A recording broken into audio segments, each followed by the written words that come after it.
Good afternoon. Welcome to Jim Reynolds' World of Weather. Clicked on to long range weather forecast discussion for April 3rd to the 15th. April 3rd to the 7th, the flow remains blocky across the high latitudes. Elsewhere, we have a trough here near the Aleutians. We have strong positive height anomalies here over the Bering Sea extending south. And we have a ridge that builds into western North America. We have a broad cyclonic flow across the east, with the upper low here that's going to progress into eastern Canada with times high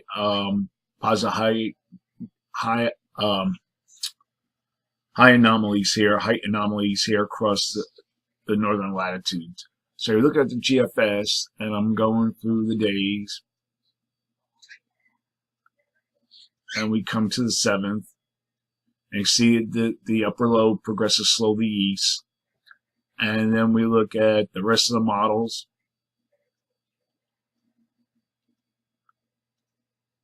They generally show the same thing.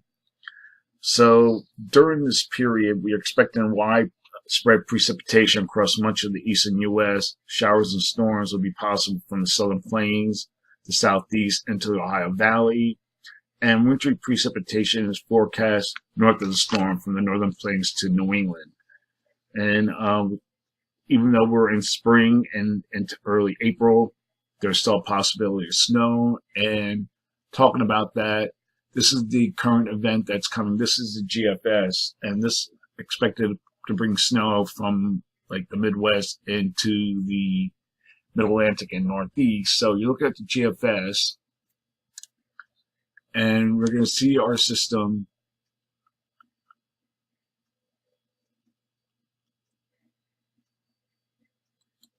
that is right here, and this here is snow. This is mixed precipitation, and then we go.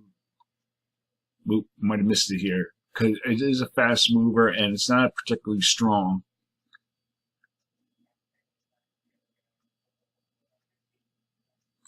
And there you can see here's the snow area here across, moving into the Mid-Atlantic and the Northeast. This is from the Mississippi Valley, the Ohio Valley here. This is the GFS, not as potent as the GFS has. And then we come into early Monday, this 8 a.m., and it's still snowing, and then it starts to move out. And then this is the European, and then we look at the GFS version. It has it out early in the afternoon, but it's not particularly that strong. It's a 10,016 millibar system, but this would be a very dynamic system. We have the cold air to the north, and it'll be also generate its own cold air, because it's very hard to get snow with the sun angles now going into April, and to get accumulation on the ground because it's been very warm. Temperatures will be in the 50s and 60s, but we'll have a cold front moving through here during Sunday, and that'll lay the groundwork for the snow. So this is the freezing line right here, this red line, the 546 line, and it remains south. So this area here will remain all snow. Okay, elsewhere, precipitation and storms is forecast for the west central Gulf Coast to the Ohio Valley and the Tennessee Valley.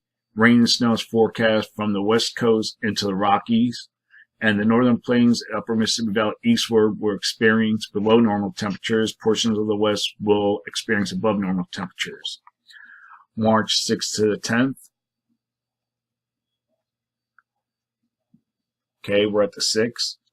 The upper low will remain in place here. It'll be over eastern Canada, below normal heights here, above normal heights. Here's our trough, here's our ridge, building into the west. And then we go through the days, and we come to the 10th. We still have our cyclonic flow here, so there'll be cool temperatures here. And then we look at the rest of the models. They're in good agreement. So for this forecast period, I am forecasting above normal temperatures here, with anomalies near 8 degrees above normal, below normal temperatures for this region here, and anomalies be close to 10 degrees or more below normal across this area here, and closer to like 4 degrees below normal in portions of the east.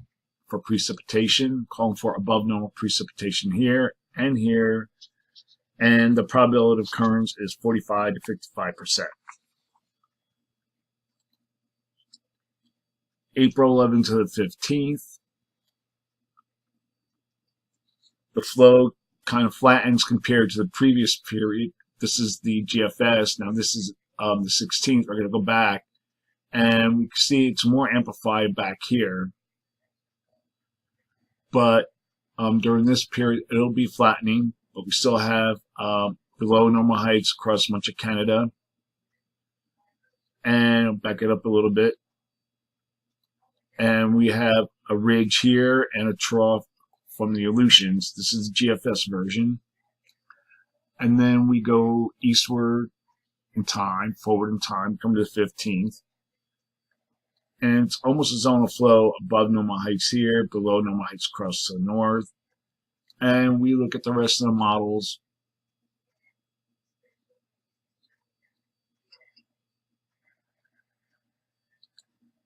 They're showing Tennessee still keeping a cyclonic flow here across much of the east central states, above normal heights here.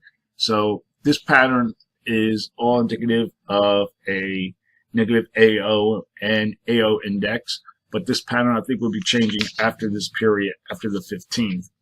So for this forecast period, I am forecasting below normal temperatures across much of this area here, and this is shown very well in the other ensembles.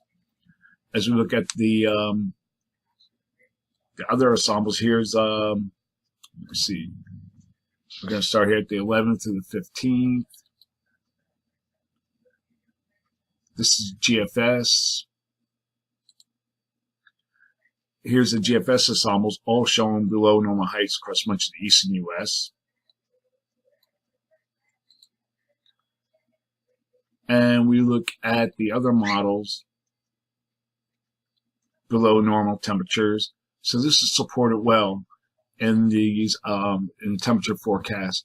So for this forecast period, forecasting below normal temperatures here, and forecasting anomalies to be about 48 degrees below normal, above normal temperatures forecast here, and forecast anomalies about 4 degrees below normal for precipitation. Above normal, little changes forecast in the temperature and the precipitation anomalies in this period compared to the last period. So probability of occurrence for above normal precipitation for these areas is 45 to 55%. So that's the long range weather forecast discussion for April 3rd to the 15th. Thanks for coming to Jim Munley's World of Weather, and have a good day. And happy Easter.